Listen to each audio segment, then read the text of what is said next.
حضور اقدس صلی اللہ علیہ وسلم نے ارشاد فرمایا، جو آدمی اپنے قریبی رشتہ داروں سے قطع تعلق کرتا ہے وہ بہشت میں داخل نہیں ہوگا۔ حضور اقدس صلی اللہ علیہ وسلم نے ارشاد فرمایا، جو آدمی قریبی رشتہ داروں سے قطع تعلق کرتا ہے وہ بہشت میں داخل نہیں ہوگا۔ حضور اقدس صلی اللہ علیہ وسلم نے ارشاد فرمایا، جو آدمی قریبی رشتہ داروں سے قطع تعلق کرتا ہے وہ بہشت میں داخل نہیں ہوگا۔ تو اس حدیث مبارکہ میں حضور صلی اللہ علیہ وسلم نے جہاں پچھلی جو حدیث مبارکہ میں گزرا ہے رشتہ داروں سے صلہ رحمی کرنے کے بارے میں جو فضیلت آئی ہے، فرمایا اگر ان کو سامنے رکھیں تو آدمی کسی طرح بھی اپنے رشتہ داروں سے قطع تعلق نہیں کر سکتا۔ تو فرمایا اس حدیث مبارکہ میں بھی واضح ہو گیا کہ قریبی رشتہ داروں سے قطع تعلق کرنے والا گویا کہ وہ جنت میں بھی داخل نہیں ہوگا۔ تو میرے محترم دوستوں اور بزرگوں، رشتہ داری ایک ایسا عمل ہے، حدیث مبارکہ میں آتا ہے کہ قیامت کے دن اللہ جل شانہ کے عرش کے نیچے رشتہ داری پکار رہی ہوگی، یا اللہ جس نے ہمیں دنیا میں جوڑا تھا آج تو اس کو جوڑ دے، اور جس نے ہمیں توڑا تھا آج اس کو توڑ دے۔ تو فرمایا کہ رشتہ داری کا بھائی خیال رکھنا ضروری ہے۔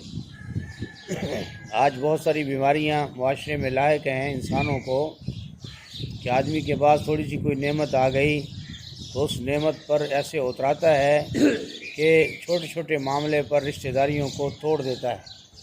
مال کی وجہ سے، کسی رشتے کی وجہ سے کچھ اور ناچاکی ہو گئی یا تھوڑا بہت نیچے اوپر بول ہو گیا تو فرمایا بولنا اسے چھوڑ دیا، رشتہ داری چھوڑ دی۔ یہ ساری تکبر کی علامات ہیں۔ تکبر کی علامات میں یہ فرمایا اس سے انسان جو ہے بہت خطا کھاتا ہے۔ اس لیے فرمایا رشتہ داری کا خیال کرنا، رشتہ داری کو جوڑ کے رکھنا، جہاں رشتہ بن سکتا ہوں وہاں رشتے کو جوڑنا، اور فرمایا ہر اعتبار سے ان کا خیال کرنا۔ تو اللہ کے نبی صلی اللہ علیہ وسلم نے فرما دیا، جو آدمی قریبی رشتہ داروں سے قطع تعلق کرتا ہے تو اللہ اس کو جنت میں بھی داخل نہیں فرمائے گا، وہ جنت سے دور رہے گا، اس لیے کہ اس نے رشتہ داری کا خیال نہیں کیا۔ اس لیے میرے محترم دوستوں اور بزرگوں، جب انسان دیندار ہوتا ہے تو پھر دینداری میں انسان کو صبر آتا ہے، تحمل آتا ہے، اور پھر عمل کرنا اس کے لیے آسان ہو جاتا ہے۔ دوسری حدیث مبارکہ ہے، حضور صلی اللہ علیہ وسلم نے ارشاد فرمایا، جب تم میں سے کوئی کھائے تو دائیں ہاتھ سے کھائے اور پیے تو دائیں ہاتھ سے پیے۔ امام مسلم نے اس روایت کو نقل کیا ہے۔ حضور صلی اللہ علیہ وسلم نے ارشاد فرمایا، جب تم میں سے کوئی کھائے تو دائیں ہاتھ سے کھائے، پیے تو دائیں ہاتھ سے پیے۔ یہ بھی سنت عمل ہے کہ جب آدمی کھانا کھائے تو فرمایا دائیں ہاتھ سے کھائے، اور پانی پیے تو دائیں ہاتھ سے پیے، تاکہ اللہ کے نبی صلی اللہ علیہ وسلم کی سنت پوری ہو جائے۔ بعض لوگ جو ہے تکبر کی وجہ سے دائیں بائیں کا خیال نہیں کرتے، بائیں ہاتھ سے پیتے اور کھاتے ہیں۔ تو فرمایا کہ دائیں ہاتھ سے کھانا اور دائیں ہاتھ سے پینا یہ اللہ کے نبی صلی اللہ علیہ وسلم کی سنت ہے۔ فرمایا کہ ایک سنت کو زندہ کرنے والا 100 شہیدوں کا ثواب پاتا ہے۔ تو فرمایا سنت کا خیال کر کے بھائی اس کو زندہ رکھنا اور اس پر چلنا، یہ دنیا آخرت میں فرمایا کامیابی کا سبب ہے۔ اللہ پاک ہم سب کو جو حدیث مبارکہ ہم نے سنی ہے، اللہ ہمیں عمل کرنے کی توفیق عطا فرمائے۔ الحمدللہ رب العالمین والعاقبۃ للمتقین، والصلاۃ والسلام علی سید الانبیاء والمرسلین۔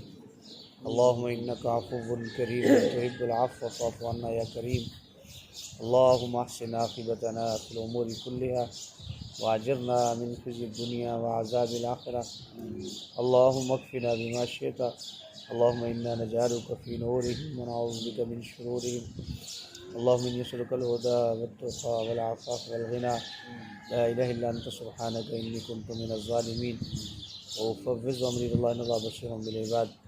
اللهم أنت السلام ومنك السلام، تباركت ربنا وتعاليت يا ذا الجلال والإكرام۔ اللهم إني أسألك رزقا طيبا، علما نافعا، عملا صالحا۔ اللهم رب ارحمهما كما ربياني صغيرا، اللهم رب ارحمهما كما ربياني صغيرا۔ اللهم إنا على ذكرك وشكرك وحسن عبادتك. ربنا تقبل منا إنك أنت السميع العليم وتب علينا إنك أنت التواب الرحيم. صلی اللہ تعالی علی خیر خلقہ محمد وآلہ وأصحابہ وأہل بیتہ اجمعین برحمتک یا ارحم الراحمین.